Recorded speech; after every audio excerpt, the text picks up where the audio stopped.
பாகுபலி, வேட்டையன் உள்ளிட்ட படங்களில் நடித்த நடிகர் ராணா டகுபதி மீது ஹைதராபாத் போலீசார் வழக்கு பதிவு செய்துள்ளனர்.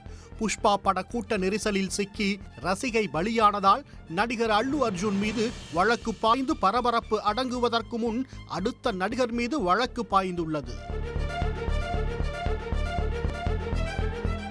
ஹைதராபாத் பிலிம் நகரில் திரைப்பட தயாரிப்பாளரும் நடிகர் ராணாவின் தந்தையுமான டி. சுரேஷ் பாபுவுக்கு சொந்தமான இடத்தை நந்தகுமார் என்பவர் கடந்த 2014 குத்தகைக்கு எடுத்தார். அங்கு டெக்கான் கிச்சன் என்ற உணவு விடுதியை தொடங்கி நடத்தினார். கடந்த 2022 TRS MLA-க்களை விலைக்கு வாங்க முயன்ற வழக்கில் நந்தகுமார் சிக்கிய நிலையில் ஹோட்டலின் ஒரு பகுதியை மாநகராட்சி அதிகாரிகள் இடித்தனர்.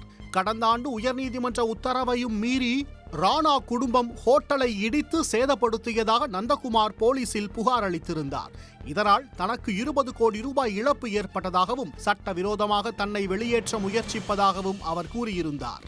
போலீசார் உரிய நடவடிக்கை எடுக்கவில்லை என குற்றம் சாட்டிய நிலையில் நடவடிக்கை எடுக்க நீதிமன்றம் உத்தரவிட்டது. அதன் அடிப்படையில் சுரேஷ் பாபு, அவரது மகன்களான நடிகர் ராணா டகுபதி, அபிராம் டகுபதி மற்றும் சுரேஷ் பாபுவின் இளைய சகோதரரும் நடிகருமான விக்டரி வெங்கடேஷ் ஆகியோர் மீது பிலிம் நகர் போலீசார் 4 பிரிவுகளில் வழக்கு பதிவு செய்துள்ளனர். ஏற்கனவே அல்லு அர்ஜுன் மீது ஹைதராபாத் போலீசார் வழக்கு பதிவு செய்து கைது செய்த விவகாரம் பூதாகரமான நிலையில் தெலுங்கின் அடுத்த பெரிய நடிகர் குடும்பத்தின் மீது பாய்ந்துள்ள வழக்கால் மீண்டும் தெலுங்கு திரையுலகம் பரபரப்பாகியுள்ளது. உடனுக்குடன் செய்திகளை தெரிந்து கொள்ள சன் நியூஸ் பெல் ஐகானை கிளிக் பண்ணுங்க.